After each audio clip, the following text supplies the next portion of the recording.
Good evening, everyone. Just an off-air joke. And welcome to another Premier Pundits live podcast.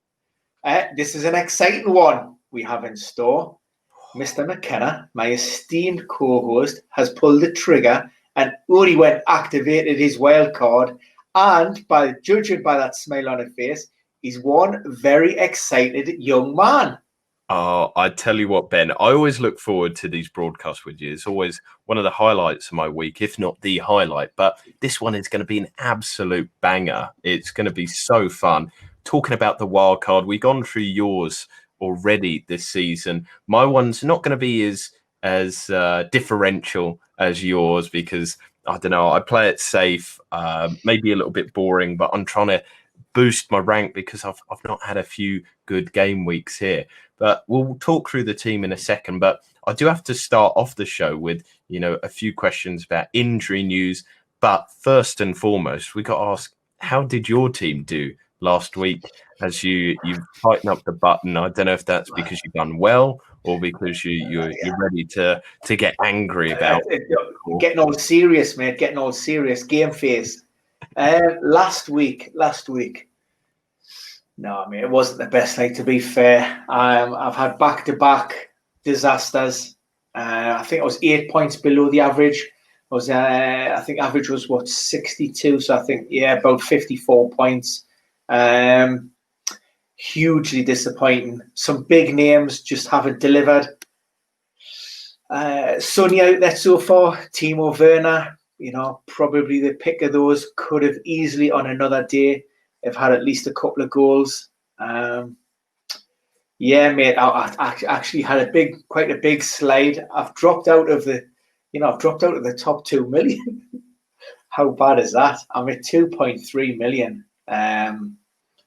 So seasons though, I wouldn't beat yourself up too much about it because it's not been an easy one, especially the start of the season. I think as we kind of go on from here, it's going to become a lot easier. I think things are going to get almost boring in a sense because it'll be less unpredictable. I mean, looking at the XG, I think there's only 2 games where the right result happened. So that just shows you how kind of flip-flopping it has been so far this season. But I suppose I should talk about my team.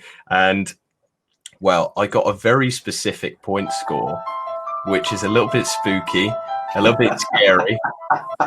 I'm on 6 points here, people. We were talking about messages from the other side during last week, but I'm on 6 points. And the light was gonna go off and everything, man. There, hold on. Can we do that? I know we're live, but 2 seconds. So let's just pretend this has never happened, right? Let's just pretend, and I'm just gonna sit here, right? Let's see what happens if something happens when the music comes on. All right, I'll tell you my game week score. Right. What was your game week score, Jason? So my game week score was 77 points. So now I'm on 6 points.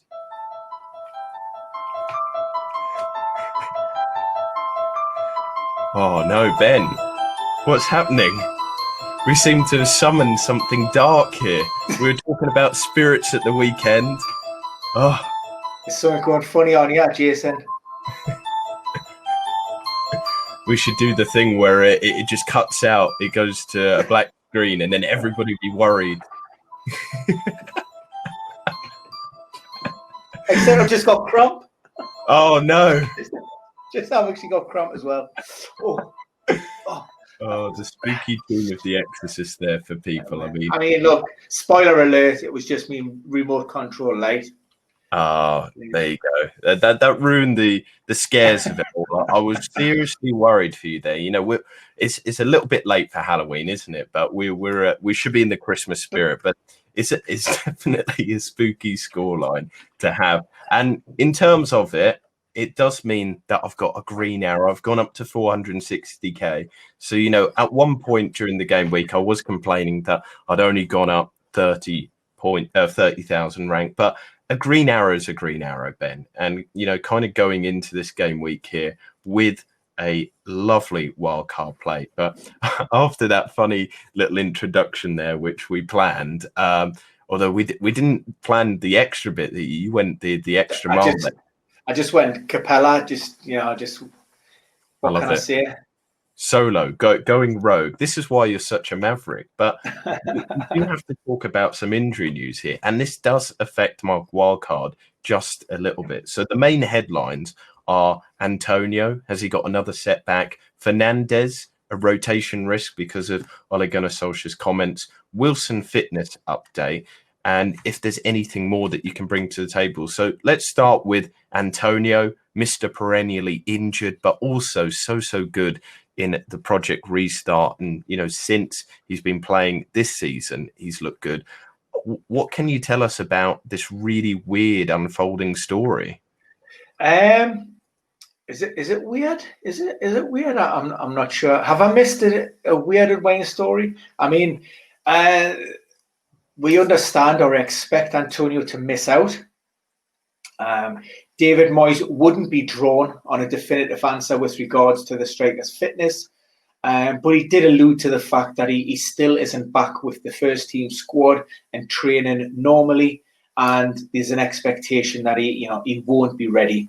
I'm of the firm opinion that it will be Haller once again who starts an attack. One, because of the fact he'll just not have those minutes on the training pitches in his legs. Secondly, we're talking about a player who perennially suffers hamstring problems. And thirdly, why take a risk heading into this fixture period when we've got so many games coming thick and fast? So, you don't want to risk any kind of setback whatsoever with regards to that. So, I'm expecting Antonio to be certainly out of the squad. And I think it might even be a push to be involved in the midweek fixtures as well in game week 13, and maybe week 14 is more realistic for a return for Antonio. Yeah, maybe I used the wrong word, weird there. Annoying. I wasn't sure if I had missed something. I don't know if something had broke. I've been busy for the last few hours, and I know how these things, catch on social media. Because, I mean, if you want to steer with West Ham, there was some breaking news which you may or may not have missed. And that pertains to Arthur Masuaku. Now, David Moyes, during his press conference, basically said that other than Antonio, who we all knew about, his squad is more or less there or thereabouts. We know that Ryan Fredericks has got a niggling groin problem that kept him out last weekend, but he's very close to return. And also Andrei Yarmolenko, he's building fitness and sharpness again following coronavirus positive test during the international break. All well and good. That was fine. Set the team away. Maybe expected West Ham to go with a 5-4-1 or a 5-3-2. It did play quite well against Manchester United, particularly the first 60 minutes. However, for a very brief period, for a short, small window, Arthur Masuaku actually posted an update on his Instagram account, which was quickly deleted. Now, what it actually showed was Arthur Masuaku was lying in a hospital bed being prepped for surgery. And it had the strap line of been managing a problem for the last 2 years. Now it's time to get it sorted. Be back as soon as possible. Good luck to the Hammers. Blah, blah, blah. So obviously on the back of that, we're expecting Arthur Masuaku to be out certainly for the remainder of this year. Even if it was a minor issue, as say Danny Ings, for example, we're still looking at a month. So at best, we'd be looking maybe around mid-January. Although, like I say, there's been no official update. There was nothing from David Moyes with regards to that. And that sort of begs the question, how will that change, the West Ham lineup? And in my own personal opinion, I think they might revert to a flat back four again. And that maybe will impact on. I don't think they look as solid defensively. I think it may hand Mark Noble potentially a recall, and they'll stay with a 3 with Fornals, Bowen, and Noble in behind Sebastian Haller. So that's the big news out of the West Ham camp today. Well, that is big news for my wildcard team as well, because Masuaku was in it, but now he will be making the journey out, and I do have 4.6 mil to be able to spend on another player. So that is fantastic news there for the community as well. A huge update. Now, the Fernandes situation, the Ole Gunnar Solskjaer comments do worry me if I was going to get Fernandes into my team. What's your kind of advice there, Ben, especially with this huge fixture pile-up? I think it's actually worked out quite well for Bruno owners, if I'm quite honest, in the fact that, was there a foot injury, a niggling problem or not? Nobody really knows for certain. What it allows Ollie to do is to rotate his team, to rest some players, and almost protect himself from any media backlash, or supporter backlash. Why did you change the team? We've won and got beat. He should be starting his star man. This way, he's carrying an injury. He came on after 45 minutes, and he him and Rashford changed the game for United. Now, to me, that says one of two things. Ollie will question whether he's in a position to be able to drop either of those two players again, because those that came in just couldn't get the job done. And secondly, he got 45 minutes rest, so that's a little bit in the tank. And if he's looking at maybe rotating and resting players within the squad, then you would expect other players who've maybe played in both, all fixtures or the most minutes in and around these periods, them to be a sort of priority in terms of resting. So, I think that's quite good news for Bruno owners. It's certainly not necessarily a bad thing. It's maybe getting it out of the way nice and early. And yeah, like I say, I think the way they transformed the game as they come on stands them both in good stead. So in that aspect, then, would you own Fernandes over this Christmas period? Does that almost give you a little confidence boost to maybe manage him into your side? I mean, obviously, you probably won't because you don't like him very much. But hypothetically, if we're talking about the community here, is Fernandes a good pick? Look, every player during this period is at risk of rotation. That's a fact. We'll see increased incident rates as we near Christmas and around New Year. So that will happen. So not selecting a player on the premise that he might be rotated or pick up an injury, well, that's I think that's the wrong way to look at it, because football is a contact sport. Managers will make changes. What you need to do is you could maybe look at some of the historical stuff. Bruno's, shown himself to be a fairly robust player. He does play the minutes. He does start a lot of games, so that goes in his favour. And secondly, if Man United are playing well and they're scoring and they're creating and they're winning games, he is at the focal point of basically everything they do, and he's a bonus points magnet. So if you're looking at bringing in some premium assets and looking back to game week 11, the reason my overall rank probably suffered or did suffer so much was because all of those premium assets returned points. Now, there's some question as to, would you pick Bruno over maybe some of the other premium assets, maybe your Kevin De Bruyne, but that's a different question. But purely on the fact that, is he a viable option and is he worth consideration? Most definitely, without question in my mind. And that debate of Fernandes versus other premium options we'll bring up when we get to my wildcard. But one of the final ones that I want to talk about in terms of, and he's somebody that I'm looking at as a potential asset because I think his next 3 games are delicious. But Callum Wilson, there's been talk about his fitness. What kind of update can you give there? So, officially, the official line is the game hasn't been postponed. There had been maybe suggestion and talk that it could possibly be off, but certainly up to this point, that there's been no official announcement. There's been no confirmation that the game will go ahead, other than the play and even the players are of the opinion that it's likely to go forward. However, it could mean that Newcastle are without 12 players for that trip down to the Hawthorns. We don't know specifically who those players are. What I do know is what I'm reliably informed is, Callum Wilson is not one of those players who could potentially miss out as of now. Those, that situation may change nearer the kickoff, but as it currently stands, Callum Wilson has trained and he is in contention to start for Newcastle.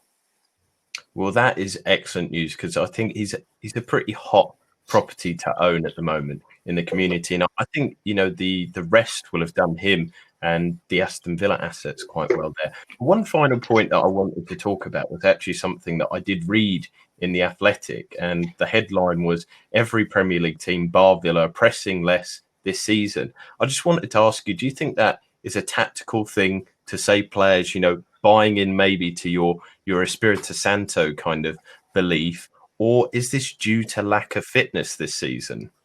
I think it would be very difficult to pin it down to one specific external influence. I think the lack of a pre-season, the fixture schedules, the games, the minutes, this truncated season or condensed, and maybe even the lack of a crowd. You talk about, particularly during Project Restart, we all loved football to be back, and we watched it, and it was great.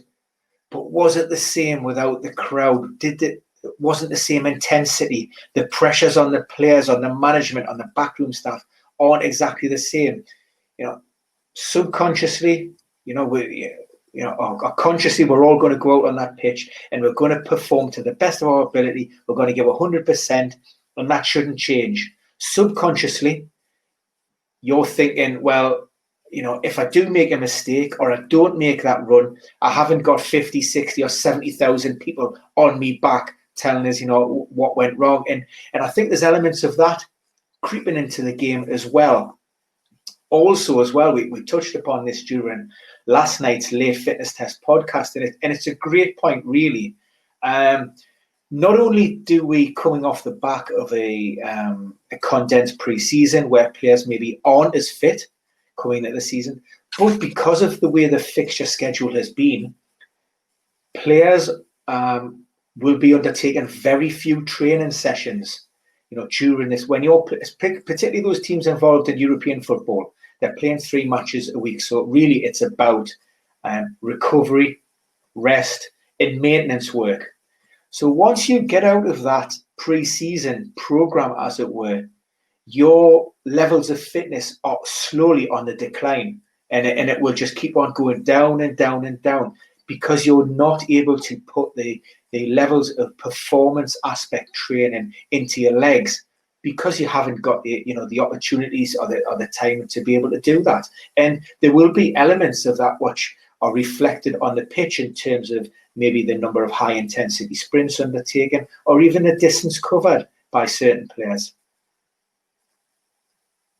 So that's a good insight into maybe why it's kind of changed, and it's maybe affects FPL assets just a little bit, because it's something that this season is, again, as I said there at the start, that you don't need to worry about your FPL team. It is a weird season, and I think we're going to see lots of these weird foibles, and your fantastic data set with Pep, himself cited in terms of injuries. So you can be very proud of that moment there. But as we said from the beginning, the big news is Wildcard activated. Now, we won't be going through as many weird differentials that I normally do each week, or some kind of fantastic data numbers that I put together, because I've really put together almost a dossier into my thinking into each one of my picks, and maybe some other options that you and I can talk through into other players that maybe I should be looking in the position. But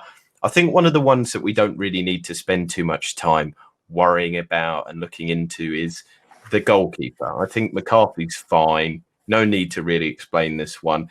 It's not really, unless you're on a wild card, you do this kind of transfer. The only one that I was thinking about was Fabianski, but as you mentioned there, Masuaku's got injured. But I didn't know that before I wrote this. But looking at them, they've struggled over the last kind of 6 game weeks. But then I contextualise the fact that in those games, they were playing big 6 teams. And I think they did all right there. And I think outside that bracket, West Ham can pick up clean sheets and save points. But also over the next 6 game weeks, there's a relatively difficult run of fixtures. And I do think that Southampton are kind of all right to own.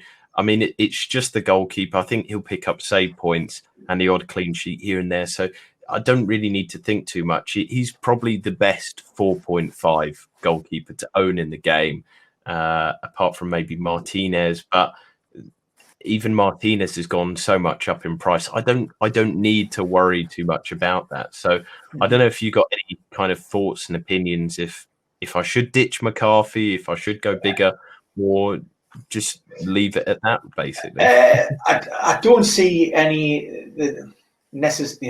unnecessarily spending additional funds on a goalkeeper when, goalkeepers in and around that price point are returning. The 2 that I might have considered or looked at, as much as I begrudgingly want to say it, is Meslier is done all right in recent games. Leeds have lost Robin Koch to a knee surgery as well, so he's going to be out for 3 months. We're going to see what Bielsa does in terms of dropping somebody in there. It possibly could be Aylan, it may be somebody else. Leeds are always going to give up chances, but certainly defensively, look, Chelsea game aside, they look pretty solid in the 2 games ahead of that. And I've also seen a few people within the community cropping up on my timeline opting for Sam Johnson. I mean that is a risky punt, and particularly when you look at some of their upcoming fixtures. I think they've got Manchester City and maybe Liverpool of 2 of the next 4 or 5. If I did want to invest that little bit extra, and I wouldn't, because I think there's other ways into that Tottenham backline, but Hugo Lloris wouldn't be a bad option, given the fact that you know what Mourinho's going to do. We've seen it again, in recent games. Tottenham are going 1-2-0 up, and then they're quite happy just to sit in there and see out that game and take those 3 points. Arsenal weren't that bad.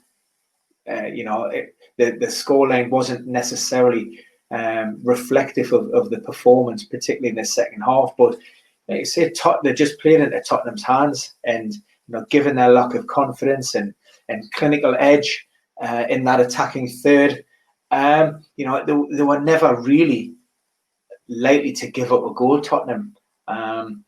But there's Lloris in there. But when I look at the likes of Dyer, who is 0.5 less, then I think, like I say, McCarthy's is a good shout on that respect. Yeah, I think with the and kind of included with that discussion of a great top 4 defence is Edward Mendy. At 5.2, he's actually cheaper than Lloris, and also he's only 0.1 more expensive than Fabianski. But with both Lloris and Mendy, I then asked the question of, I might want to treble up on their assets later on in the season. And if I have to kind of move out a goalkeeper like Mendy or like Lloris, it just creates an unnecessary headache.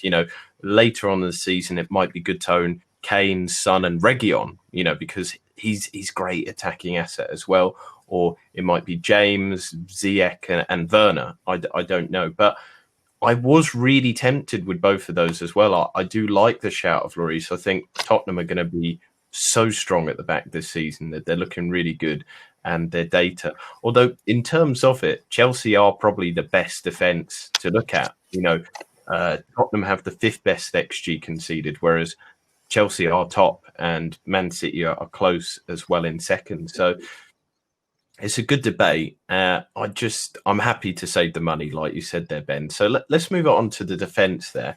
And you know what? It's an interesting one because I'm starting off with a Burnley defender here. Now, I talked about it last week, and I think the week before as well, that I think the Burnley defence is on the rise. And obviously they've not kept a clean sheet last week. It was against Everton. I think they were a little bit, unlucky in the game in a sense because they defended so well, but then they did give up 3 high quality XG opportunities. So in the balance, probably Everton should have won that game. But in terms of, I think they're great. He's a 4.4 player, and I won't play him every week. And that's the whole point of this wildcard team, is to basically build a squad that I know all the players will play every week. It might be annoying that I benched a 6-pointer clean sheet, but at least I know every player will play each week, and I can count on the team to play through this very hectic Christmas period, which is compounded by coronavirus as well. But yeah, last season, Taylor got 10 clean sheets, 5 bonus points. You can't really ask more than that for a 4.4 defender. It's a bargain, really, in my defence. Burnley's data, apart from the Man City game, has been improving. They managed to get very low big chances conceded, XG conceded lower. And although, as I mentioned in the Everton and City games, they did allow some big chances, I'm happy with their data and I'm happy with the way that they're looking. Also, you'll like it yourself. He's a big differential, only 3% ownership.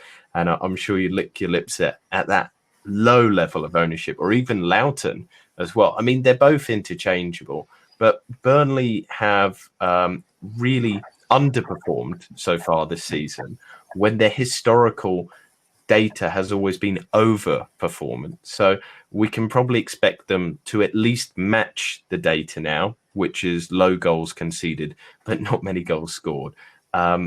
But I can see an upward swing in performances. I mean, do you like Taylor? Do you like Burnley there, Ben? Definitely warming to Burnley. They're looking a lot more like a Sean Dyche team of late, and that's reflected in the return of players within that back line and also into midfield.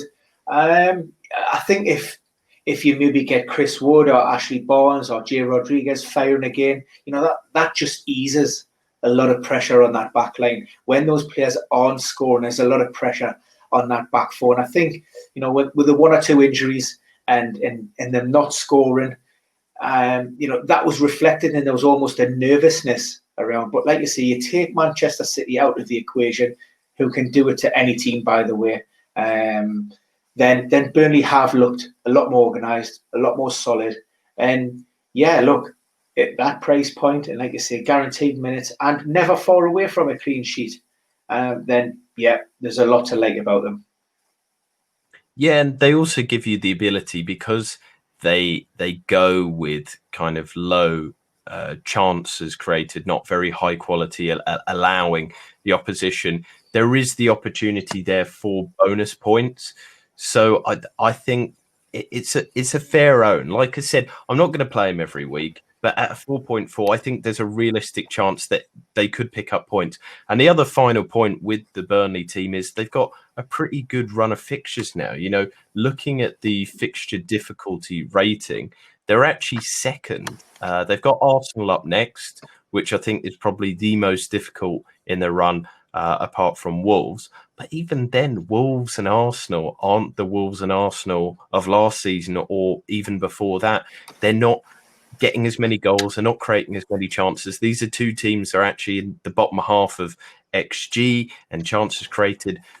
I wouldn't be too worried. So looking at it, you've got Arsenal, Villa, Wolves, Leeds, Sheffield United, Fulham. There's a really high chance of some good clean sheets there.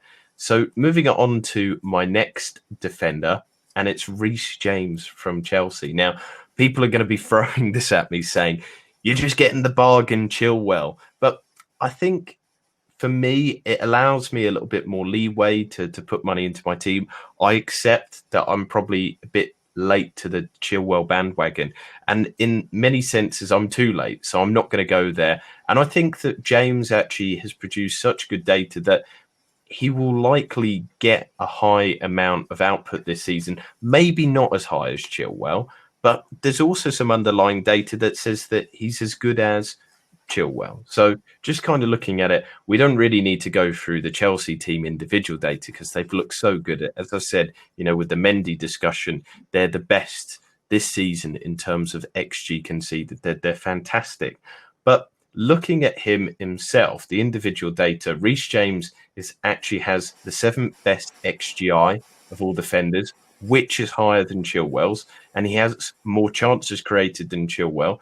Chilwell has a slightly better minutes per chance created, but he also, so Reece James has the 4th best XA. The difference between these two is obviously the goal threat. Chilwell is kind of sniffing around the goal. He's getting the odd shot here and there, whereas Reece James, I think he's more of the crosser, the architect, the creator. And it's a really good debate because obviously there's one that's got more goal threat, but James has actually got the better XGI from the fact that he's contributing to his whole team's kind of attack and maybe laying it on to people that can actually score better than he would himself. James only has 2 shots in the box and an XG of 0.3. Chilwell's 8 shots in the box and a 0.78 XG. But it is very enticing, the fact that Reece James is so creative, almost as good as his teammate. And yes, the price is the main reason here, but I think you're saving $1 million, is it, in terms of Chilwell and Reece James's price? And you're getting a very similar play in terms of output in the same defensively solid side. So I don't know what you think about that pick there, Ben. He's not as highly owned as Chilwell. He's not as on the radar as much, but I think he is now nailed, which was one of the other concerns of James. I think he's emerging as a real good fantasy prospect. The concerns at the beginning of the season was he nailed down? There was talk, maybe even my own assumption was Cesar Azpilicueta would start on the right hand side of a back 4. Would he play in a back 3? And there was that uncertainty, and that's probably reflected in that price point. But all of a sudden, he's really established himself in that role now, and it very much is his position to lose. Maybe that competition for places is what's really spurring Reece James on. He's got his eyes on the prize in terms of a place in Euro 2021. He faces some stiff competition in that England setup with Trent Alexander-Arnold. However, we know that football is a contact sport. We know that Trent is just coming off the back of an injury. Didn't have the best of starts to his season, and we've shown now that he is human. He is going to pick up injuries, as most footballers do. And if Reece James can keep on performing at this level, then he's got to be in with a chance of being England's number 1. And certainly he's up there with Trent if he can consistently keep on performing at that level. And do you think the rotation risk is real there with Reece James, or has he fought off the competition for his place? Because of this Christmas period, it's a little worry in the back of my mind. I don't want to get bitten in the bum, over this. In terms of performance and how he's delivering on a game by game basis, the shirt is Reece James. Of that, I've got no doubt. I think in Frank Lampard's mind, he is the best player for that right back spot. But what we do know is that nobody will be guaranteed. There are no shoo-ins in and around this period, and that in fact, the Chelsea squad in itself does have some good strength and depth to it, and therefore, when you have the options that Frank Lampard does have at his disposal, then yes, those players do come at a slight risk.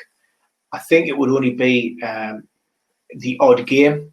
I don't think you would see somebody like James maybe benched for 2 games in a row. It could be maybe where we see the game on Boxing Day, then one between Christmas and New Year, then on New Year's Day. It may be that where we have those 3 games within a week, that's where we might see maybe Azpilicueta coming and maybe like Thiago Silva certainly drop out as well. We know that he'll struggle to play games in quick succession. So yeah, that's always going to be a risk. But in terms of, like I say, his level of performance, he's really come of age this year. He was a lad who came with there's been a lot of talk about him for a few years. Suffered quite a serious setback maybe 12 months or so ago. But fought his way back into this team in performance. And as Chelsea have been all season, I think they're probably one of the standout teams for me for the first 11 game weeks. But with the discussion of people at a rotation risk, now Chilwell, you've explained this previously on a show that his injury was actually something that comes about by overuse. It's not something that can really be cured. It can flare up here and there. Does that mean that actually he might be of a larger rotation risk during this Christmas period? Yeah, of course. Like I say, it's always a worry. It's always a concern. Chilwell could play 5-6 games, back to back without any issues, and then just something happens. It's a tweak. It's a flare up in training, and he's out for a week, 2, 3, 4 weeks even. It's very difficult. We've seen that with Jordan Henderson, a few years back. Where again he really struggled to play games within 2 to 3, 4 days of each other. So you would see that he would start, he would play 60, 70 minutes, and then he would maybe be on the bench for the next game. So yeah, look, I think at this moment in time, what we do know is that Chilwell feels fairly comfortable. He's fairly happy. It's not aggravating or causing him any issues, but it's something that can change from one day to the next. So there's probably one for the community to keep an eye on, but there's no indications yet. So let's move on to my next player. And, you can advise me once again if there's a risk of rotation or anything with him, but I think he's nailed. There's no chance really of Andy Robertson. He is Liverpool's star man this season. He's up there as one of the best players this season in terms of the Premier League. He's looked really good. Best XGI of any player this season. Of any defender this season. If he had the best XGI of any player, that would be ridiculous. He also has the second most chances created amongst defenders and most big chances created of any defender. This is sensational stuff from Robertson, but we should be used to this now. But what adds to this further, and maybe why I didn't double up on Chilwell and James, but I went for Robertson and James instead, is the fact that Liverpool have one of the best runs over this Christmas period with lots of opportunities for clean sheets, but also for goal contributions for Robertson himself. I mean, this weekend itself is the Fulham opportunity to captain Salah. It's crazy. It's good. There's some great opportunities for points here. I mean, do we even really need to discuss Robertson? I think he's that good of a pick that he doesn't need much explanation apart from, I don't even think he's rotation risk, is he, Ben? Because your very concise description of Tishkimgas or whatever, however you pronounce his name, it was dog shit, wasn't it? He must be dog shit because he can't even get into the side. Well, and him himself, Tishkimgas. I'm going to say it's Tishkimgas. I don't know if it is or not, but he actually picked up a knee injury last night, and he's won, a rare foray into the Liverpool starting 11. So he went off with a knee injury last night. We've also seen Milner, who could potentially play down on the left-hand side. He's currently carrying a hamstring problem. So, look, I mean, it doesn't give Jurgen Klopp many options in that sort of left-back role. So, look, case closed with Robertson. Outstanding. Carried on his form from last season, while Trent has, dipped a little bit by his usual very high standards. Robertson keeps on banging out those 7.5, 8.5, 9 out of 10 performances, week in and week out. So let's move it on to the next choice, which again is another one. And this was one of your template busting picks earlier in the season. It's Ruben Dias. And I still think that he's not owned by enough people in the community. 3.3% of players own him. It's ridiculous. He's been totally overlooked in terms of people picking him up. He's got 4 clean sheets already, 29 points. He's looking great. And as mentioned, over the course of the season, Man City have the second best defence in terms of XG conceded. A great own, possibly the only nailed Man City defensive asset. And I'd say that Man City also have some fairly good fixtures over this Christmas period. I mean, they've got Man United next. Of course, that's difficult. But then West Brom, Southampton, Newcastle. And then the new year is started with a tough trip to Chelsea. But, you know, that festive fixture list is nice. It's very kind for the City assets. And I think Diaz is going to be fine for that. I think we can move on. Now, my last one was going to be Arthur Masuaku, but you know this now we're doing it live. I think I'll probably get somebody like Kufal in. You know, looking at those defenders of around that kind of price point there. You know, the below kind of 4.7 value. I don't want an Aston Villa defender at the moment. Southampton, I just don't think they've been doing too well. Leeds is a possibility, you know, with Dallas, but I think Kufal is probably my pick because I do like the West Ham defence. I think they put out some really good data, whereas Leeds have obviously had a few good games, but they're still, you know, in terms of those games that you mentioned there, they're still bottom 4 for XG conceded, whereas West Ham are a little bit higher above them, you know, and Leeds weren't really playing the kind of opposition that West Ham were in those games. So yeah, it's a difficult kind of one to make, but I think I will stick with Kufal or maybe Balbuena. I think he's 4.4, so he's a fairly good owner as well. So my other options now, maybe I should take some of these players out, maybe mix it up a little bit. Here's somebody that I really do want to squeeze into my team, and I could possibly devalue my midfielder of Neto to Basuma and bring him in. Is Kurt Zouma. Now, somebody put this out in the community. I think it was actually the FPL, you know, the actual website said he's the best value pick in FPL in terms of his points per million of any player.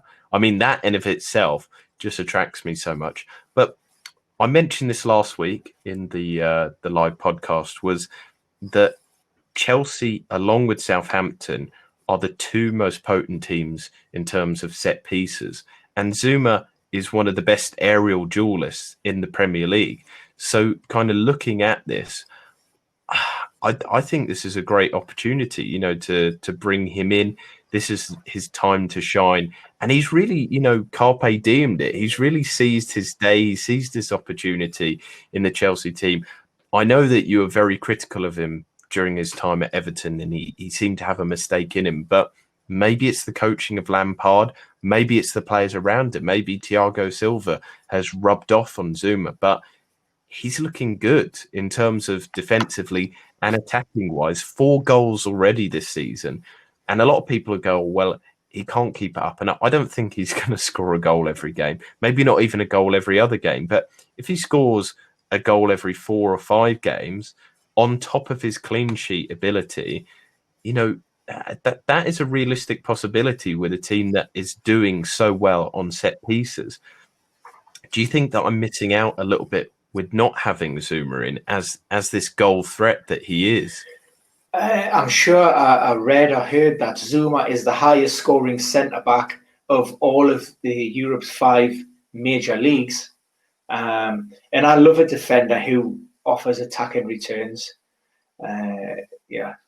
Predominantly looking at those wing backs, the Chilwells and the Reece James. But when you've got a centre-back who's able to bring, maybe along with maybe Vestergaard as well, or, you know, the 2 Southampton centre-backs who've been getting on the score sheet this season, then it's easy to see the appeal of Zouma. As much as I was critical of some of his performances that I've seen, I did actually check out his ownership just to see if it would fit my template. Unfortunately, it's just a little bit too hot within the community. But he was on my radar, and he was somebody that I did look at because, look, on set pieces and everything about Chelsea is good at this moment in time. You know, make hay while the sun shines. The only problem with Chelsea is their attack. I don't know who's going to pick up the points there because they're good going forward, but I just don't know who's going to put them away. And Werner, as we mentioned, isn't doing it. But Zuma, Chilwell, and Reece James are value for money at the moment. So I don't know if I should get him in over Diaz, because I think Diaz has, I suppose, in a question, Zuma is like Diaz, but he has more of a goal threat, and arguably he's in a better defence. I don't know. I mean, how would you review that?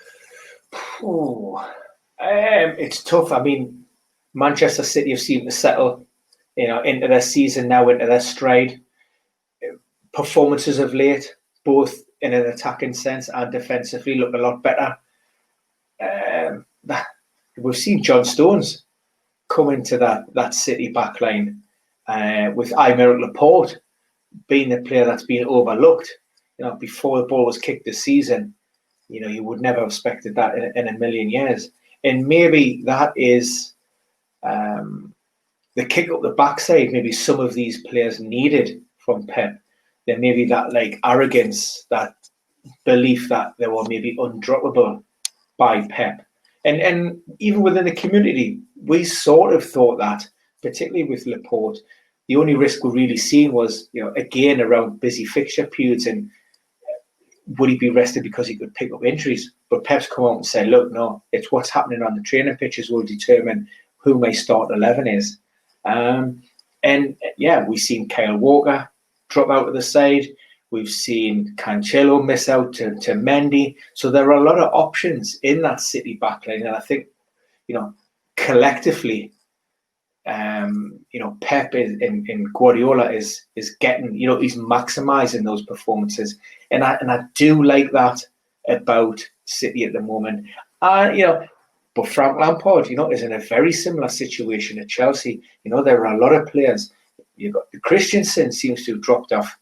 Antonio Rudiger, we've already touched upon. Azpilicueta, players who can come into that. Emerson, Marcus Alonso, they're all good, solid, decent players. There's not a complete train wreck between any of them. So if any of those players were to come in, then it's certainly not going to be a disaster for Chelsea, and that keeps everybody on their toes.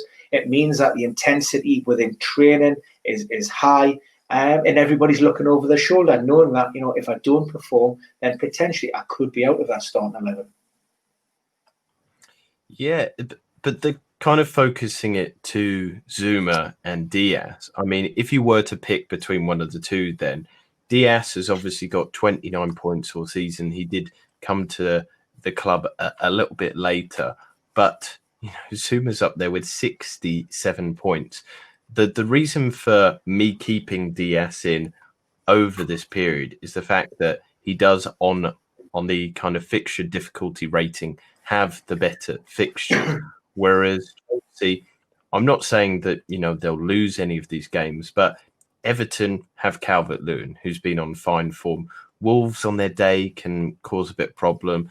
West Ham have played well, but I think the lack of somebody like Antonio to put goals away might, not actually cause Chelsea too many problems.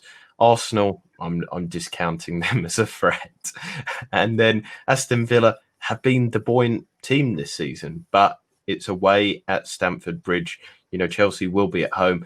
So I don't know if those contextualizing it, we've got the FDR rating, but then does that mean that maybe Zuma is a fine pick and maybe Diaz should be exiting my team because Zuma's had so many good opportunities to score? But then Diaz has as well. He's got the same kind of aerial prowess. He's had a couple of shots in the box.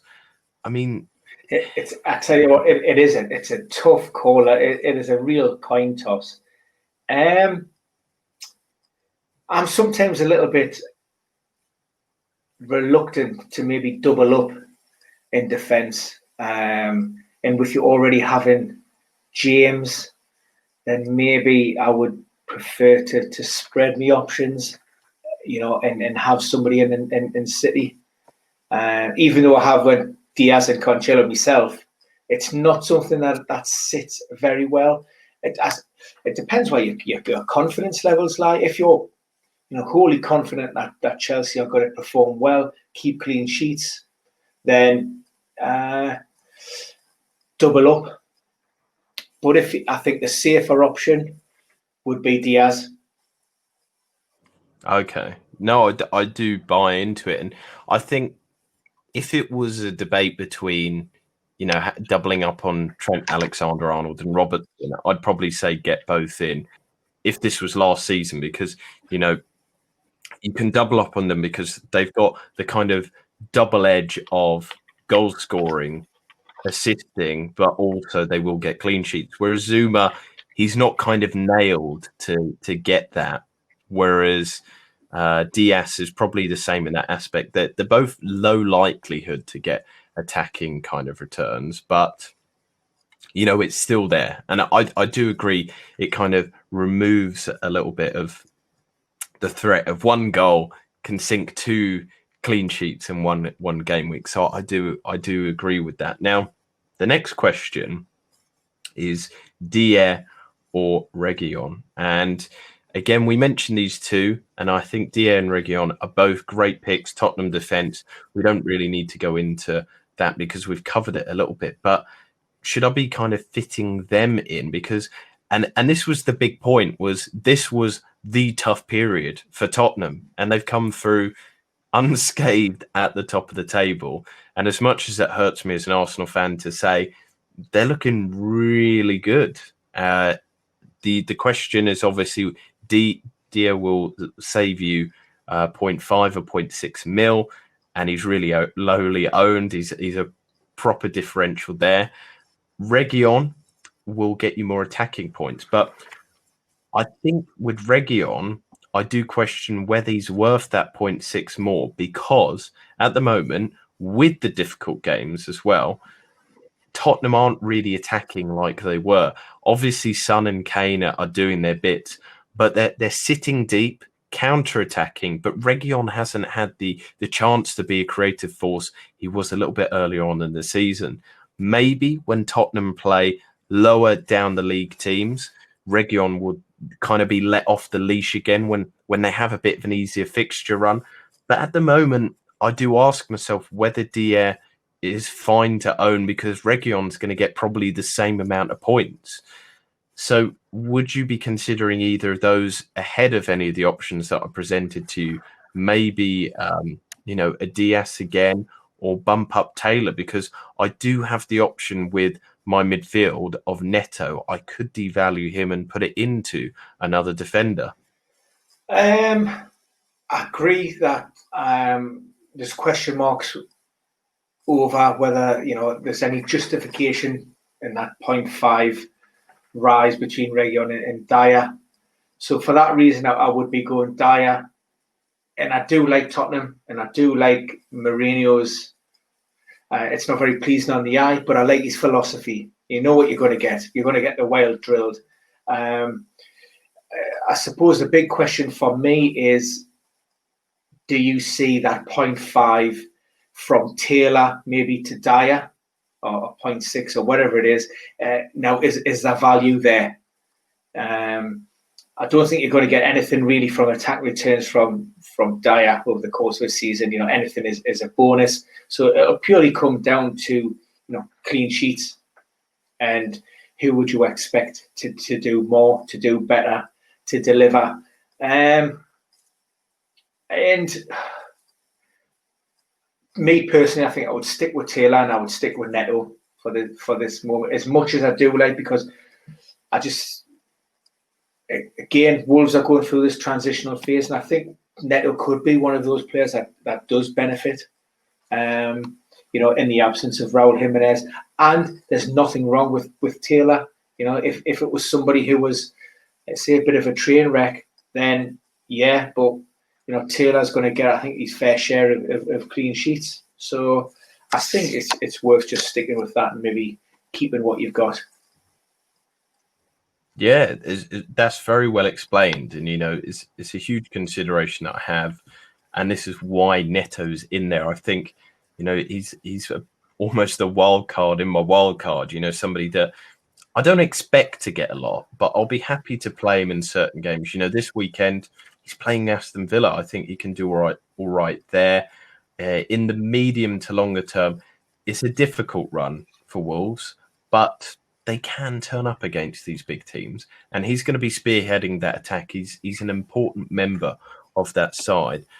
And yeah, I think the question over the next few games as well is, will Dyer outperform Taylor? And I don't think he will. I think Burnley will keep as many clean sheets as Tottenham. Whether they keep the same amount, I don't know. But for that added extra 6 million, I can keep Neto in my squad. I can have a bit of variety in there, a little changeability, because Neto at his price point, Taylor at his price point, Valbuena at his price point, I can mix it up. I don't have to play the same team every week. This gives me a little bit of leeway, which I think is great at this time of the year as well. So we've covered my defenders. We'll move into the midfielders, and I think a few of these are just ones that don't need debate. I mean, but he is debated, and this is what really blows my mind at the moment. You played the game differently, Ben, so this isn't obviously a personal attack on you, but Salah, I don't think I need to explain him, but then I see these wild discussion points in the community of, well, Salah's not worth the money, Salah this, Salah that, and it blows my mind. His attacking credentials are being questioned when the man is probably in the best kind of form of his career. Looking at his record-breaking season a few ones ago, he's actually scored more at this point than he did then. He's a victim of his own brilliance. Because he's not scoring a goal every game, suddenly people are going, oh, well, Salah's not worth that 12 mil price tag. And I think for me, he's always, and probably will be until he gets older and he declines, the first name on my team. And always the question is, do I captain Salah? 90% of the time, I probably will. And on those weeks that I don't, I've got KDB in my side, or he will be. Spoiler alert for the wildcard there. But he's somebody that we will debate. His XG far above any other midfielders. His XGI far above any other midfielders. Most shots in the box, most goals amongst midfielders. There's nothing not to like about him. And this great fixture run, plenty of captaincy opportunities. I mean, putting your team aside here, Ben, because you play the game differently, and I totally respect that. But why would you not have Salah in your team if you're trying to push the big boys? I think you have to be very careful about some of the conversations that you hear and pick up upon within the community. Everybody has an opinion. People will work into their own agendas, whether it is to just spark conversation, spark controversy, gain followers.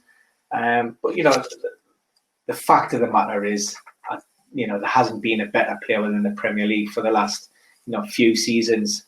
And yeah, just because Salah is not banging a goal or two every week doesn't mean he's having a bad season. I mean, the guy's superb. He's a constant threat. He's a serial winner. He wants to play every minute of every single game, regardless of the opposition. He makes Jurgen Klopp feel uncomfortable, even if he thinks about taking him off. He is just a proven winner. And for me, there's no discussion. We heard discussions at the start of the season. Danny Ings, he's not worth the money. He's 8.5 million. And so on and so forth. And Salah's not. If Salah goes out and he scores, maybe six, 7 goals between now and the new year, price won't even come into it. If he scores 2 this weekend, people will be looking to bring him in midweek, game week 13, regardless of his price point. They're a fickle bunch. So look, I don't pay any attention to that. Class is permanent, and he is absolute class. The other question with Salah as well is, during this Christmas period, he's probably a prime player to own because he's very rarely rested. He's so fit in many ways. He's always there on the pitch. Firmino, Salah, Mane, you can kind of count on them to start week in, week out. That's another thing that the community, I think, needs to understand, is that Salah is always pretty much going to be there. There's only a very, very rare occasion that he's rested. But even then, most of the time he plays about 60, 70 minutes. So he'll get you the clean sheet bonus. He probably will bang a goal. And for me, there's no questions about it. So I think he is Mr. Consistent. Another one who has been consistent this season, top 4 for shots in the box amongst midfielders, which I think was a very interesting data set. 6th best for mids for XGI. Jack Grealish, been on fire, and in a rested Villa team, I think he is a must-own, looking good with the fixtures as well. I don't think we need to talk about him too much. But the next one is Big Kevin De Bruyne. Now, I've plumbed for him instead of Fernandes, who's in my other options list like we did with the defenders. The reason why I've gone with Kevin De Bruyne is historical brilliance, but also, interestingly, in a quiet season for him, and this is what I say, for him, it's a quiet season. For most players, they would kill for this data. He's 3rd best for XGI amongst midfielders and 2nd best only to Fernandes for chances created. But for me, Man City are the better attacking team in terms of the players that they have. And also, I'm factoring in the fact that Martial and now Cavani are injured. Manchester United have a little bit of problem there with their forward line. Maybe Mason Greenwood will come in there. Rashford might go in there. But there's a little bit of debate who's actually going to start week in, week out there for this period. And factored in the fact that these are really, really good fixtures for Man City. Also, his price point means that I can do a premium switch to Fernandes. I could, if anything were to happen to Bruyne, if Pep's kind of suggesting he will get rested, or if I want to capitalise on Manchester United's good fixtures, I can premium switch to him. However, Fernandes has been so good. He has been on penalties and on dead ball situations, but Kevin De Bruyne is too. I don't know if when Aguero comes back, De Bruyne will keep on penalties, but he took the last one, slotted at home, looked comfortable. I don't see why Pep would change that because Aguero's missed the last few. Jesus did as well. I really like De Bruyne as a pick. And also, he's less owned than Fernandes. He's more differential, and I think it gives me more of an opportunity to catch up on people. That the talk is everybody is like, Fernandes is the must-own at the moment. But I think in a few weeks' time, it will be KDB's a must-own. Do I need to keep Fernandes as well? And I kind of want to be ahead of the curve on that one. I mean, do you agree with that kind of philosophy, Ben, or is there problems with it? No. I mean, I like it. It's a tough pick because both players are capable of performing and producing big point hauls. The only way that you can maybe try to get some kind of reasonable discussion around where you see the points go is maybe looking ahead to those 6 game weeks and maybe sort of cherry picking those fixtures where you think, right, actually De Bruyne might bang or he might score Fernandes and vice versa. And I think Man City fixtures just slightly, just edge it for me, both in terms of, the fixtures, but also the form of City. I can say that they've improved of late. United, league-wise, doing all right, but they have shown, they have got their frailties. They cannot keep on bouncing back after conceding an early goal. There will come to a point where, as it did against Leipzig midweek, they do go goal behind and they're just not able to, to fire that back. And they've picked up a couple of injuries, whereas, City are more or less at full strength, the full complement of players, other than obviously the Gundogan and the Eric Garcia minor knocks from midweek. So I think that I would just edge and lean towards City in Kevin De Bruyne at this point. But Yeah, there's not a great deal between them.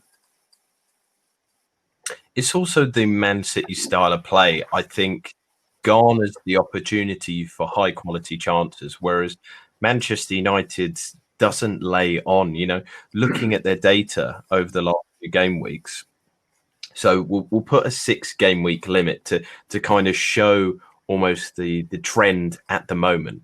And Man City are the much better team in terms of expected goals, non-penalty expected goals, shots inside the box, chances created, big chances created. Man City are beating, the United team on all of those, apart from big chances created where they draw. But looking at that, I see a Man City team that we know as well historically have been able to lay on these high quality chances. Whereas I still think that Man United, as you said, there's a few injuries now. They're almost in a little bit of a state of flux. Pogba's rocking the boat once again. Whereas for all their faults this season, Man City are kind of everybody settled. There's no kind of dissent there. There's no kind of argument against the manager. That is settled psychologically. The players can kind of go, well, Pep signed a new long-term contract. We're kind of safe and bedded in here. Whereas there's always that question mark over Solskjaer. And maybe that's why the team bounces themselves, because their future is always in flux as well. They can never be sure. It's very anarchistic. They can't be sure of anything is going to happen. The sun won't shine tomorrow for them. It's a funny one. Now, Romeo, I don't really need to explain. He's purely a placeholder, but he will play week in, week out. And Neto, we've kind of explained here. 5.6, squad filler, really. But with the potential and quality to do something. Wolves have looked slow this season, difficult fixtures, but 42 minutes per chance created is quite high in terms of the league. 3.16 XGI, not shabby for his price point. So I think he's a fairly good own. He's a bit of a different asset that just allows me to do things with my team. If a few of my defenders have got a difficult game week, I can rest them and then maybe play them another game week. Now, we talked about the first other option for my midfield.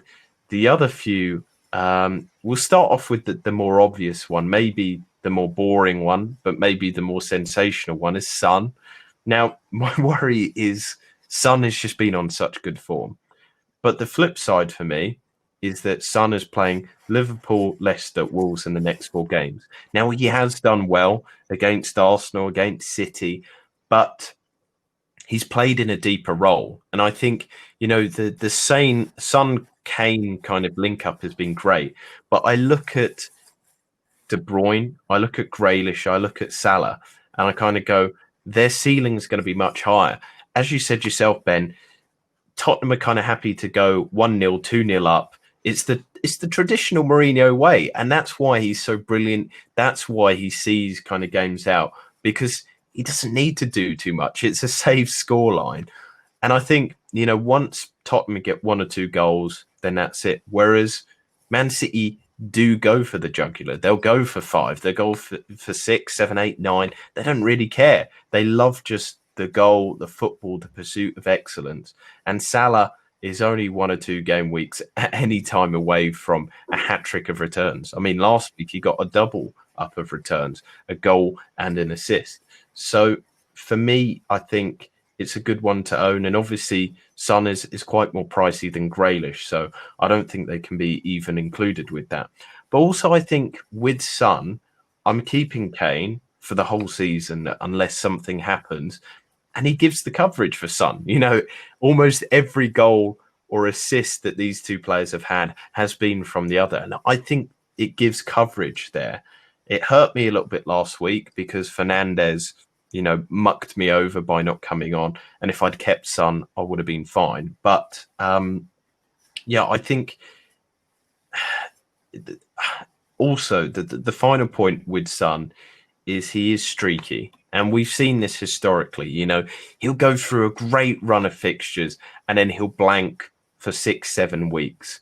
And this doesn't necessarily tie in with specific fixtures against top 6, bottom 6, whatever.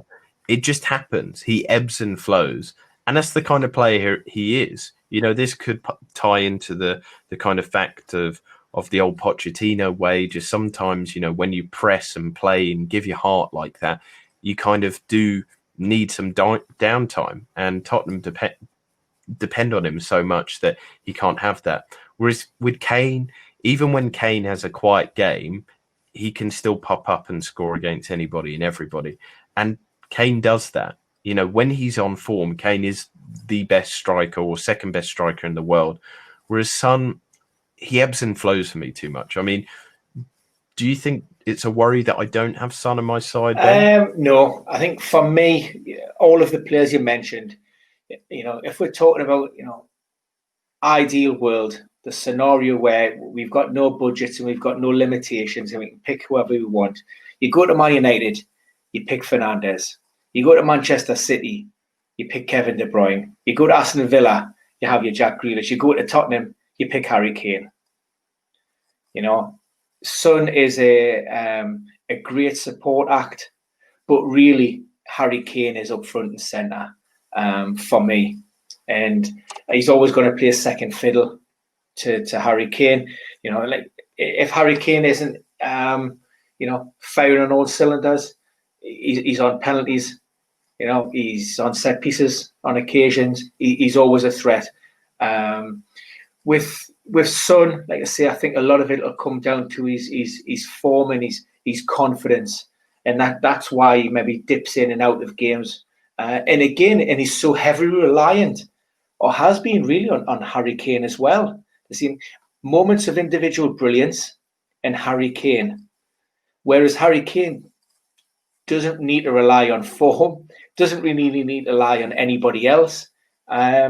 He's just a very instinctive goal scorer who can, you know, score in a multitude of ways. You know, from tap-ins to headers, and that's, you know, that's where his why he appeals to so many fantasy managers, because you know that he's going to score 20 plus goals a season and he's going to get X number of assists. You just don't know what you're going to get with Son, and it's almost of the mind that Son's been excellent this season. Have you almost missed the boat on it, or some of his best performances and some of his best weeks already behind him? You know, we hope maybe that there's more to come, but you wouldn't be surprised if, you know, if things just took a bit of a downturn for no apparent reason. And yeah, so for me, like I say, I don't see Son as being a must own, and if you don't own him, then you know, given the other assets that you have got within your squad, I think then, you know, you're more than make up for that. Yeah, and the thing with Kane as well is, as you said there, even when he's had limited minutes, you know, the last couple of seasons, 2,400 minutes, 2,500 minutes, he's still, you know, got 20 plus goal contributions, whether that be goals or assists. I mean, this is obscene stuff from that man. He is ridiculous, and it breaks my heart that he plays for the wrong side in North London. But the last midfielder that I wanted to bring about, and this is the other options one, is Wilfried Zaha. And he's almost like an enigma wrapped in a puzzle, wrapped in a Rubik's Cube, because this man, he's really puzzling me at the moment. He's confusing me because his data is great, but then his next matches are, as you'd as you described as Tashimkas, dog shit. You know, they're awful matches up next. They're horrific, and I would avoid them. But it's hard to question Zaha because, you know, he has, as I said a little bit earlier with somebody else, he's carpe diemed it. He's seized his day. He's taken his opportunity. He's fourth for midfielders of XGI, fourth best XG amongst midfielders, third most shots in the box amongst midfielders. Only Mane and Salah taking more, those two juggernauts of FPL. and he's involved in 63% of his team's goals. But then, as I said, up next, it worries me because the teams that he's playing are good defences. He's got Tottenham next, then West Ham, then Liverpool, then Villa, then Leicester. It doesn't get nice till the new year when he plays Sheffield United, who, of course, have not kept a clean sheet this season. And then after the Sheffield United run, you'd probably say fairly decent to own him until game week 27. That's really out there, kind of mystic future stuff. But, you know, there's a few good home fixtures in there. There's plenty of green. He's got home games against, you know, Fulham, Burnley. He plays Leeds away during that time. Maybe it might be better to own him then. But then he might not be on his great run then, or he might still be on his great run and I've missed out on him. But there is this element of the overperformance in terms of XG of him. You know, the team itself, Crystal Palace, haven't been great in their attack. They have been a little bit more buoyant than Future, but they've got 11 goals from 7.94 XG non-penalty. The shots in the box are top 5, you know, but then you got to factor in who they were playing. The games that they played just recently were against West Brom, and we all know about them. Newcastle, but there was no kind of contribution there. But then Burnley, Leeds, you know, these were poor defences, and Fulham, you know, you can include in that kind of run there as well. So then you have to kind of contextualise it. Was it just Zaha doing the bits against the whipping boys of the West Broms, the Leeds, the Fulhams, and now the fixture swings until, you know, 2nd of Jan, or even further than that? Do we just not expect to see returns from him? I don't know. This is a really hard question because we know that Zaha has this historical ability, not just to kind of dip in and out of form, but he does have high qualities, abilities. The last couple of seasons, he hasn't posted anywhere near the kind of data that he used to. And then all of a sudden, he's back on the radar. I don't know if that's a psychological thing. I don't know if he's got more drive, but he's also, you know, got 3 double-digit hauls this season. And one of them was against the top 6 side against Manchester United with 2 goals. This is like $1 million question here, Ben. And I don't know, because you're the $1 million man yourself, can you give any sort of insight into the thinking of Zaha? Should he be in there ahead of any of my other assets? Should I devalue somebody to bring him in instead of Neto? I mean, what's your thoughts and feelings on Big Man Wilf? Again, like him, I think we discussed him around my wildcard pick, and he was a possibility to come into my team. And I think that coincided with the positive COVID test, and maybe ownership maybe played into hands a little bit. We decided to go against it, and I was a little bit disappointed with that. My feelings and potential on managers who want to own him. If you're like somebody who starts every game, if you're like somebody who's predominantly going to play 90 minutes and be at the forefront of their side's all creative attacking output, then Zaha's your man. You know, if he's ticking, Palace are ticking, basically. Is he still on penalties? We're not sure. The return of Milivojevic, that muddies the water slightly. So there's a little bit uncertainty around whether Wilf will still be on spot kicks. But, you know, the flip side is he does perform better against weaker opposition. This season, we have seen it, and it's reflected in all of the data. His outputs in terms of XG, XA, and everything, they're all better against those so-called weaker sides. And the anomaly, as you quite rightly pointed out, was Manchester United. Well, you know, the caveat to that was, you know, it's his former club, and he probably feels that he had a point to prove. And also, Manchester United were coming off the back of literally 0 pre-season. And it was a game we covered on HotMic live commentary, and United was so far off the pace, it was unreal. You know, and Palace went into that fixture on the back of 5 pre-season games. I think they had in that. That was clear to see in terms of their sharpness, their pace of pass, just their understanding. They were yards ahead of United. So the fact that Zaha returned those 2 goals in that game came as no real surprise, and that maybe, like I say, just blurs the lines a little bit in terms of where he tends to perform. But you could almost be perceived as being one of those, those flat track bullies. He's a marked man. Let's make no bones about it. Everybody knows you stop Zaha and you stop Palace, and those teams who defend, tend to defend better and have got a better quality of player can do that job a little bit better, because elsewhere on the pitch, Palace don't really have a lot to offer. You can talk about, that's why people talk about the likes of Van Aanholt. He's a left back, for Christ's sake. Do you know what I mean? Milivojevic, he's all right, but in that Palace lineup, they are big fish. But in the grand scheme of things, it's not. So you nullify 1 or 2 of those players, and they haven't really got.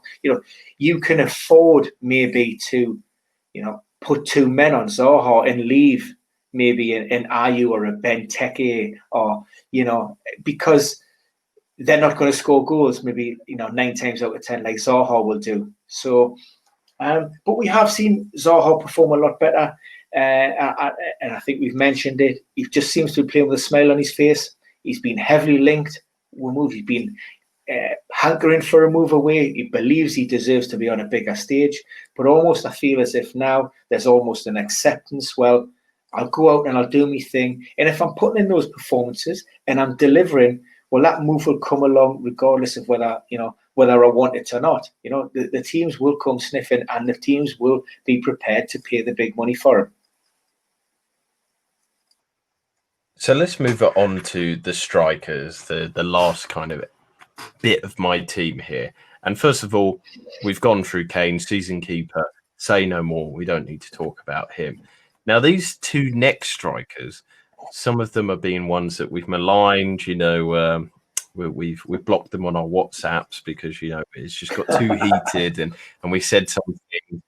But now we've sent the red roses round. We've sent a bottle of champagne, an apology, and we kind of kissed and made with what to say to all of them. So we'll start off with the one that we've maybe maligned a little less than the others, Callum Wilson.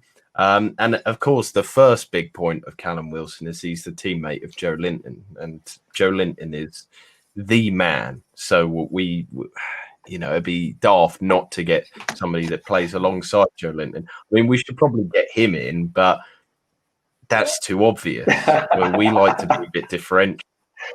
Geordie Joe. So the point here is, Geordie Joe, I'm surprised you don't have a tattoo of him, or maybe you do, and maybe a place that you can't show on the camera.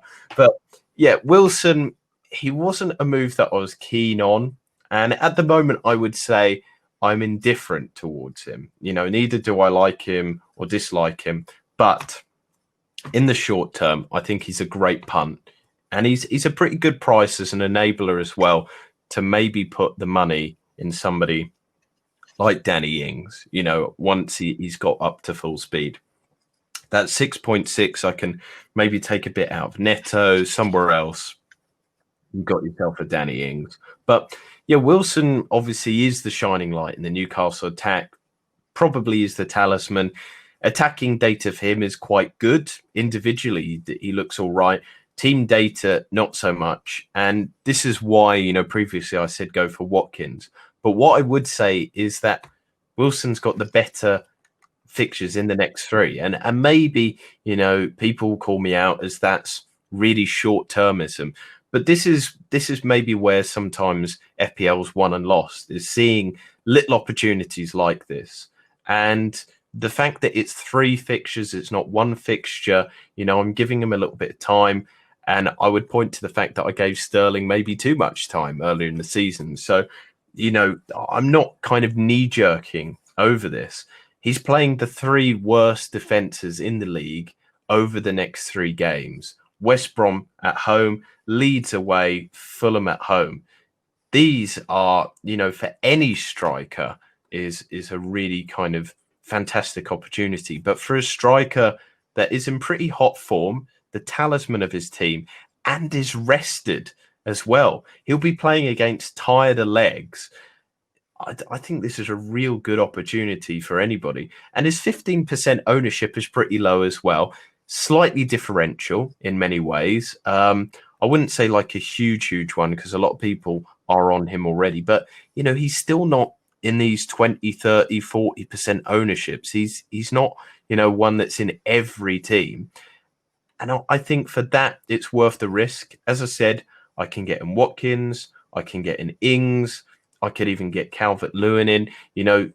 He's nicely priced at that 6.6. That he's not difficult, if I save 2 transfers, to get somebody else in. And also, there's the Mikel Antonio question as well. I might get him in as well if he's back to full fitness. So really, he's a nice kind of price, good data, and some fantastic fixtures. Maybe I'm focusing on the fixtures too much there, though, Ben. What do you think on the choice of Wilson, just as the 3-game punt? Wilson came in on my wildcard and unfortunately picked up a hamstring injury. Or did he come? He picked up a hamstring injury and I got rid. He only missed the 1 game because of the international break. So I was hugely disappointed to see him notch at Crystal Palace. But what Callum Wilson did show, and it was a very poor game down at Selhurst Park, very few chances. It looked for an entirety that it was going to be nils each, and then he pops up, in the very, in the dying embers of the game, he pops up and he scores, and that's what Callum Wilson's, great at. A little bit like Harry Kane, almost, in the fact that he doesn't need to be involved, or Jamie Vardy. Doesn't necessarily have to be having a good game and having loads of involvement, but when he gets that opportunity, his conversion rates are really good.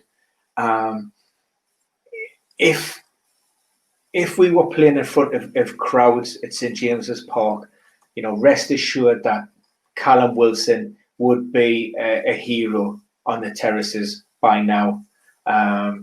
We've been dying for a number 9 to come in and deliver goals. And he has hit the ground running. Again, he's at the forefront of everything. He's on penalties. He's a threat. I would temper that enthusiasm slightly with the fact that, we do see Steve Bruce inherently set his team up uber defensively. It's almost a case of, well, we don't want to get beat, and then we'll catch somebody on the break through transition, or, we'll get something from a set piece.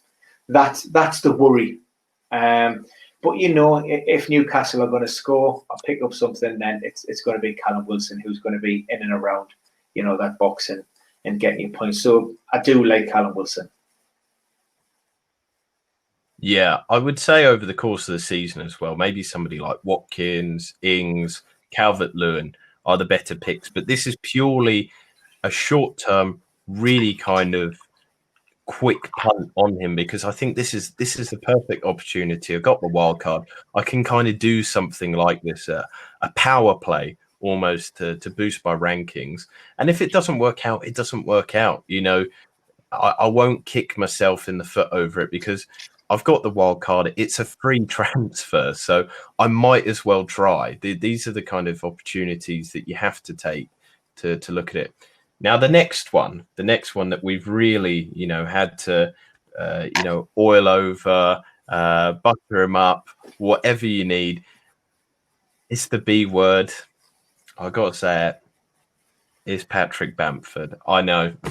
I'll get up. I'll leave now. I've lost all.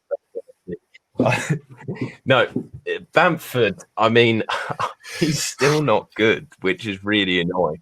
And I think that the problem with him is he's the man I love to hate, because I want to be right that I didn't think he would do too well.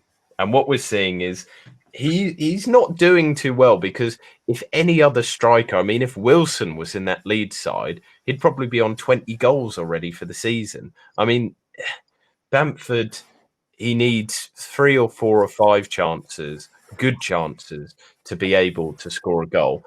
But the annoying thing is Leeds are doing that every week against anybody and everybody. This is kind of like Man City light in effect. You know, it's probably Man City, but without the defensive prowess.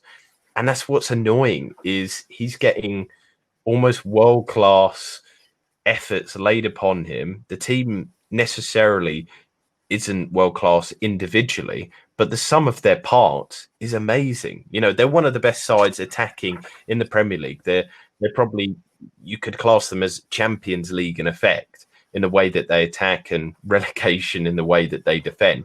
But this is the reality of how they play. This is the way that Bielsa plays, and Bamford fits into it nicely. He's nailed. He's nicely priced. He's a good asset, great data, fantastic fixtures. And I would call this the Vardy Mahrez effect that we saw when Leicester won the league. And I don't want to fall into that. I don't want to become one of those people that just, Vardy, that Leicester will stop doing well. They won't keep this up. No way. No way. Even, you know, game week 37, no way Leicester going to win the league. as they're picking up the Premier League trophy. No way. No way. I mean, this is the funny thing with it. And I don't want to fall into the trap of, just because of who they are, I don't want to go, no, I'm not going to have them in. And I have to swallow my pride here. I have to put my team, you know, this is me almost being Mourinho pragmatic, going, let's go for the win instead of kind of holding pride here. And maybe you can take me apart here now, Ben. You can take me apart and rip into me, but Bamford is a good owner at his price point, and yeah, I don't think he's a good player, but he's a good FPL asset. Where do I start? Look, spoiler alert, I did actually look at Bamford myself, so I'll just put that out there. This is one of those moments, and Bamford is one of those players where almost you have to separate yourself from the guy who just likes to watch football, who understands it, who appreciates it, who gets annoyed by the player who doesn't take those opportunities. Ignore that and focus solely. And we would be a little bit, considering the way we worked our my wildcard, when almost we anonymized and we focused purely on the data for this very reason, because we wanted that almost that impartial insight into a particular player without any external influences from whether that be internally or externally, just through teams or whoever. And Bamford ticks all of those boxes.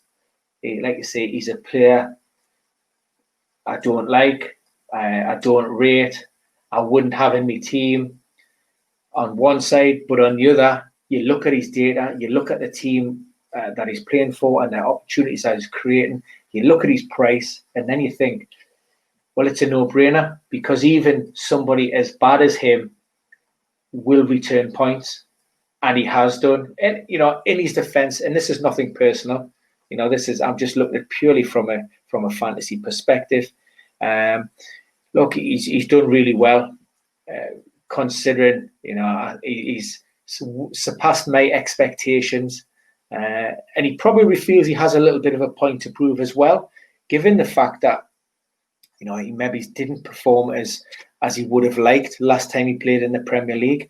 There was a lot of talk with regards to, once Leeds came up, would they be investing in a new striker? Who would they be looking to bring in?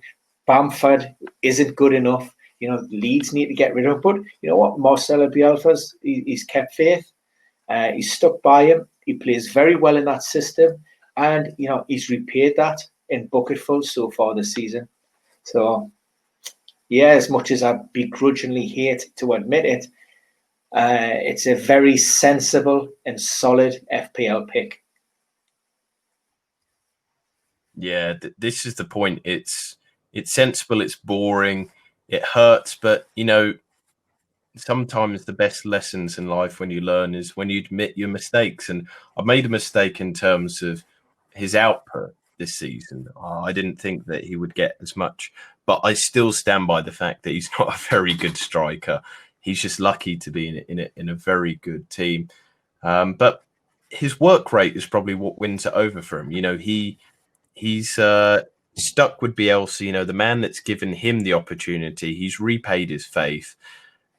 And sometimes you need that in football. That's what Bielsa's really good at, is almost transcending football and managing people with almost love and care and impassioning them.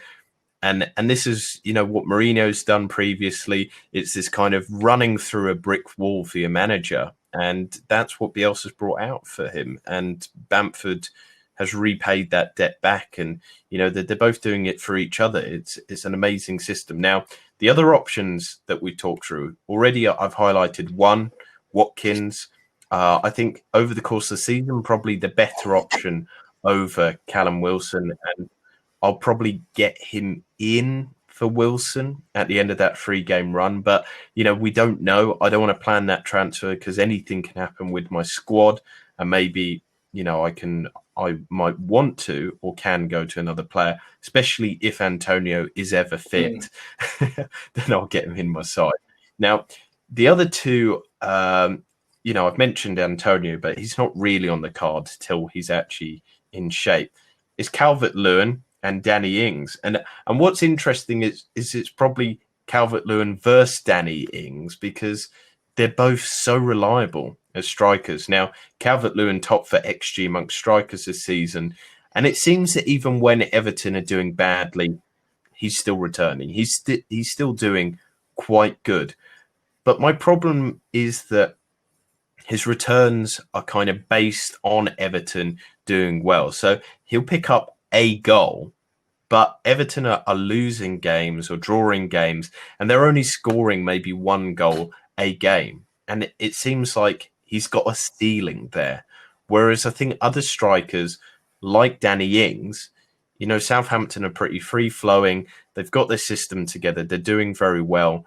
And the team is really united. There's a clear sense of identity there. Ings can score 2 or 3. He can assist as well. I think that just Calvert-Lewin has just this little ceiling that is going to be hard, especially with Digne away, to break. Richarlison's back in the side, but the team just doesn't tick without that first 11. Richarlison, Rodriguez, Allen, Decore, they're all fit, but even then, I think James is almost a bit of a luxury player at times. He doesn't do the dirty work of defending.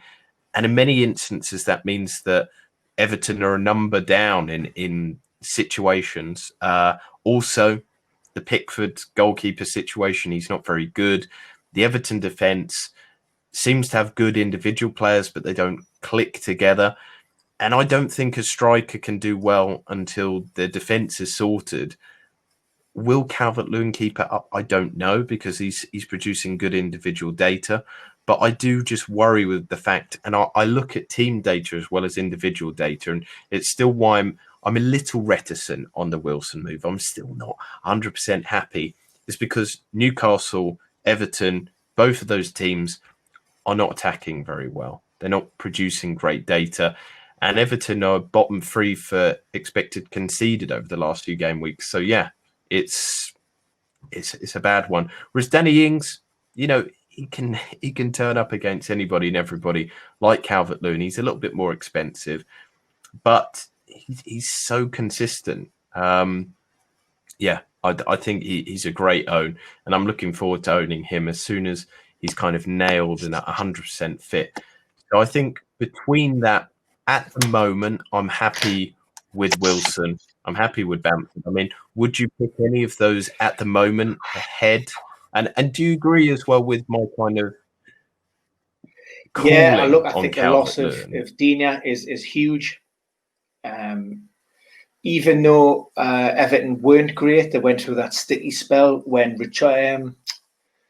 was it Richarlison was absent, and I think they lost all 3 games when his suspension after the Merseyside derby.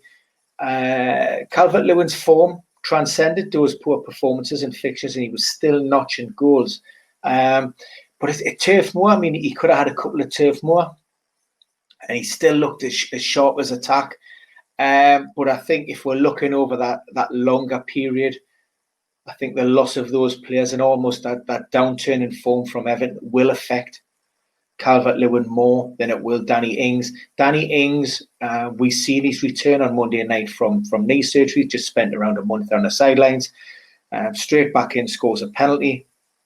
He will be approaching, full fitness, sharpness in and around his Christmas period. He's had his rest. And I'm a big fan of Southampton. So, they look like a better side overall. There's a little bit of competition in there now. With Theo Walcott and Gineppo, Armstrong, Shea Adams, and then you've still got the guys on the bench who can come in and do a half decent job, and obviously Ward-Prowse sitting in behind them pulling the strings. So there's a lot to like, and Danny Ings is very much on my radar, so he would be the one that I'd be keeping an eye on, and certainly if I could look to shoehorn him in at any point, then he would be the player that I'd be looking at. Yeah, I mean, over the last few game weeks, I think Southampton have almost cooled a little bit, and that's why they're actually bottom of the XG non-penalty. But there's a lot to love about Danny Ings. I think maybe they're coming to form Southampton soon. With him back in the squad, I think he'll be such a boost. And yeah, like you said, Everton have got a few problems here and there, whereas Southampton pretty much are 100%. So, that's my wildcard squad there. And I think the interesting thing is you liked a lot of my choices there. And, as we always say to everybody listening, that, make sure to send in your questions, get involved. And everything over the next coming few weeks, as we know how hectic it will be over Christmas. But for now, I'll say goodbye. I've talked a lot, maybe too much. I don't know. I hope everybody's enjoyed it. And obviously with the very kind of spooky beginning. Yeah, with the really enjoyed it. Great wildcard team. Some good insight there. And you do a good job of convincing me to pick up some of these assets. So I've got a couple of free transfers myself, so you never know. One or two of those players may or may not make their way into my squad ahead of this game week. But yeah, you never talk too much, Jason. It's always a pleasure, my friend. We're back on Monday. Are we back on Monday? It's on possibly Sunday. There's no game on Monday, so that's one for we discuss. But what we will do, we will put the schedule on the HotMic dashboard, and we'll also push it through socials as well. And we'll decide, like I say, whether we do a live podcast or whether we do an in-play commentary with both games. I think there's 2 final games kicking off at the same time on Sunday night, so we shall see with that. But yes, no, it's great. Time to dash. So thanks for now, and speak to you all again soon.